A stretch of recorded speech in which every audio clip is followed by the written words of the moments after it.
시편 107편은 1절부터 3절 앞에서 본 것처럼 이 동서남북 사방에서 온 성도들이 하나님 앞에서 함께 부르는 찬송의 시입니다. 그들은 하나님께서 어떻게 그들을 불쌍히 여기셨고 또 어떻게 그들을 인도하셨는지 대해서 서로 이야기하면서 감사의 노래를 부르는 거죠. 온갖 모양의 고난의 경험과 또한 하나님의 끊임없는 구원의 역사를 간증합니다. 그러면서 여호와의 인자하심과 인생에게 행하신 기이한 일들을 인하여 하나님을 찬송하라. 이렇게 반복하며 노래하고 있죠. 이 시편 107편에는 인생의 험준한 그러한 삶의 여정이지만 그러나 그 가운데서도 아름다운 경험을 한 사람들이 여러 등장합니다. 그 가운데는 길을 잃고 방황하다 온 사람도 있고 죄수처럼 옥에 갇혔던 사람도 있고 병들어 고통당한 사람도 있고 굶주림에 견뎌야 했던 사람들도 있습니다. 오늘 우리가 읽은 본문에서 보는 것처럼 고향을 잃은 사람들, 바다에서 풍랑을 만났다 목숨을 건진 사람들, 그야말로 우리가 인생을 살아가며 겪을 수 있는 다양한 아픔들, 또한 역사의 흥망, 성쇠 이러한 것들을 체험한 사람들이 이 시편 107편에 마치 다 모인 듯 보여집니다. 그들의 공통점이 있죠. 인생은 부서져 있다는 것입니다. 부서져 있는 인생을 하나님께서 여기저기 모여서 그들의 험난한 삶과 역사의 경험 가운데서도 그 가운데 인애를 베푸시고 선한 길로 인도하시는 하나님, 하나님의 백성들에게 신실하신 언약의 하나님께 찬송을 드리는 그러한 시편이 107편이고 또 그러한 간증들이 하나로 묶여있는 노래가 바로 이 시편 107편이라고 할 수 있어요. 이 107편에서 강조하고 있는 것은 지혜 있는 사람입니다. 지혜 있는 사람은 인생에 일어난 일들을 주의하게 보고 자신의 삶을 성찰하는 사람이라 말합니다.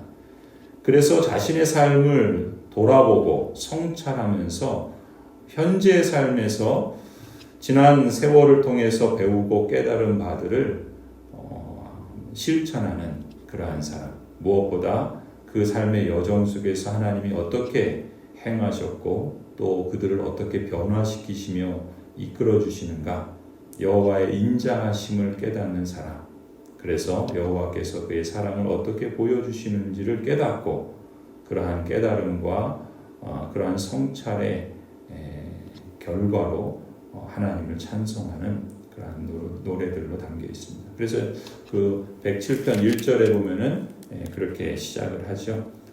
주 여호와께 감사하라. 그는 선하시며 그 인자하심이 영원함이로다. 이것은 이 시편 107편의 다양한 사람들의 모습들의 공통된 결과라고 할 수 있어요. 자신의 삶을 돌아보고 성찰하면서 그 삶의 수많은 질곡과 환난 속에서 언약에 신실하신 하나님께서 베푸신 은혜들을 감사하며 그 하나님께 노래하는 것이죠. 하나님은 참으로 선하시다. 또한 그 인자하심은 영원하다. 이것이 서론이면서 사실 이 시편 107편 전체의 핵심 주제라고 할 수 있어요. 비단 이러한 고백과 찬송은 이 107편만의 주제는 아니죠. 어찌 보면 150편 전체, 이 시편 전체의 목적이 바로 여호와의 선하심과 인자하심을 노래하고 찬송하는 것이라 말할 수 있습니다. 간증의 목적과 찬송의 목적이 바로 여기에 있었던 것이죠.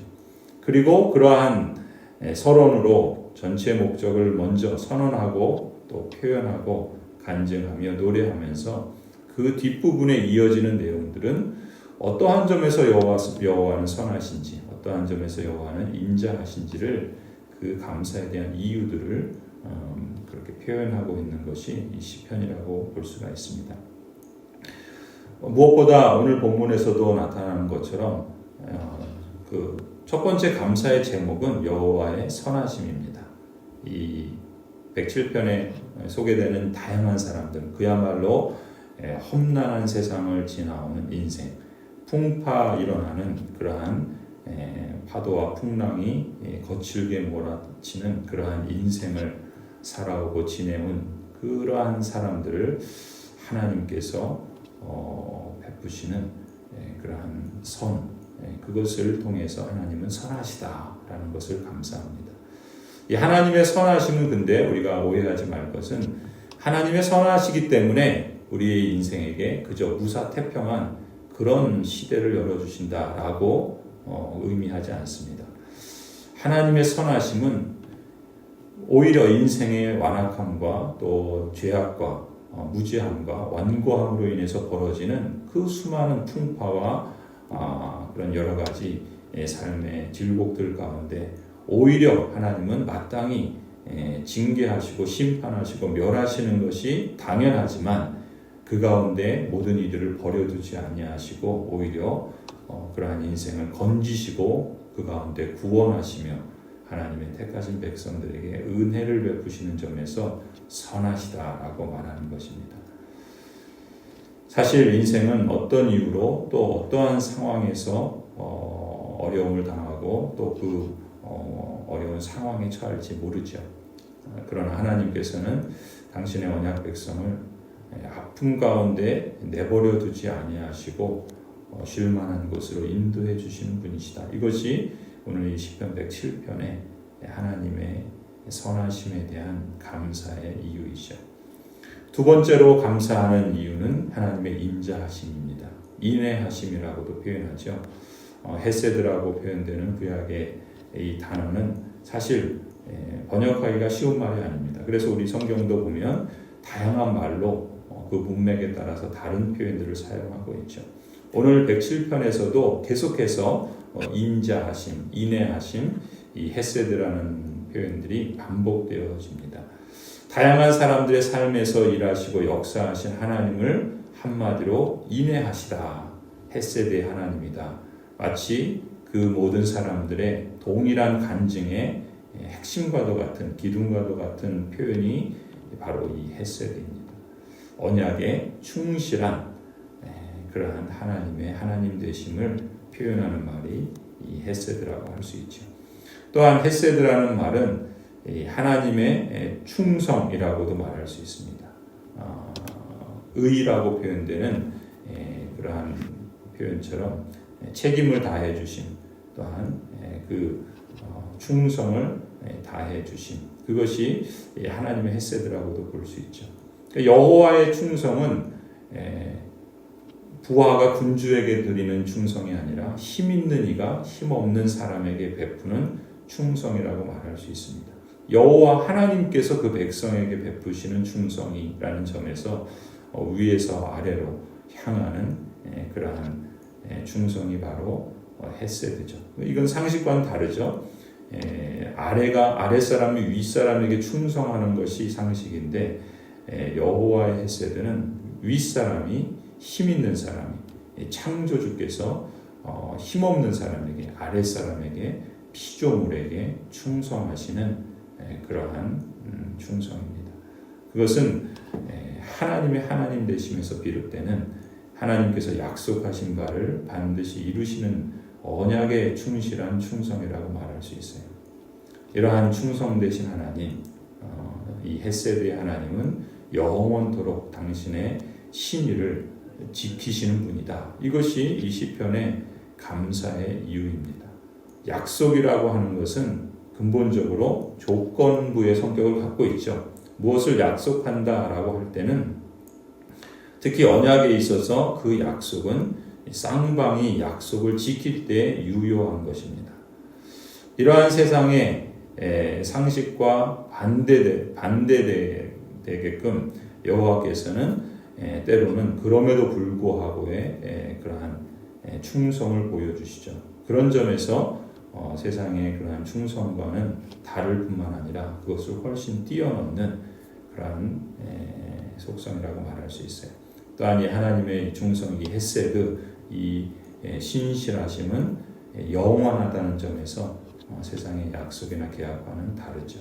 인간은 불의하기 때문에 약속을 어기고 또 무효시키고 또 그것을 거역하고 포기하는 그런 경우는 있지만 하나님 편에서는 약속하신 바를 반드시 지키시고 영원토록 그 약속을 이루어 가신다라는 것입니다. 그 어떤 것도 하나님의 그 신실하심, 그 언약에 그 대한 충성, 그 헤세드를 좌절시킬 수는 없다라는 것이죠.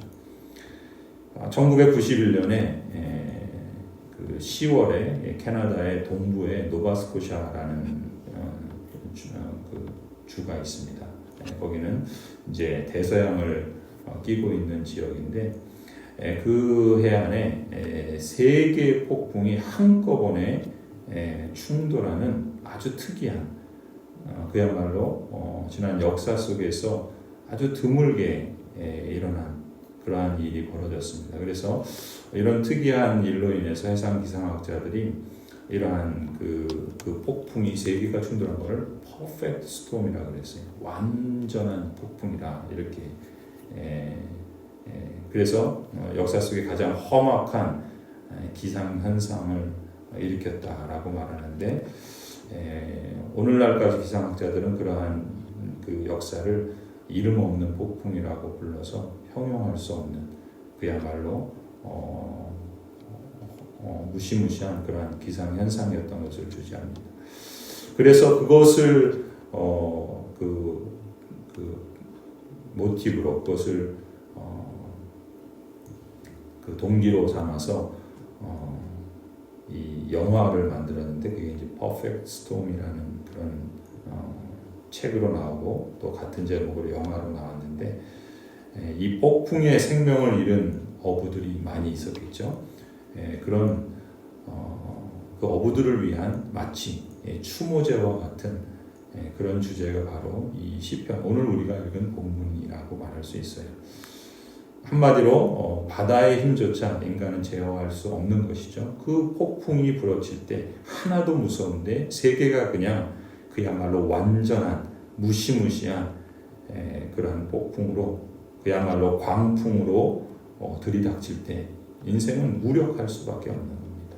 거기에 속절없이 무참히 깨어지고 망가질 수 있는 그러한 존재가 인간이죠. 그러한 인생에 대해서 하나님께서는 그 광풍을 잠잠하게 하시고 바다를 평정하시는 분으로 오늘 우리가 읽은 본문은 노래하고 있습니다. 하나님께서 그 폭풍 같은 인생의 여정을 지나오는 하나님의 언약 백성들을 인도하셔서 평화의 나라 또 소원의 항구에 이르게 하시는 것이죠.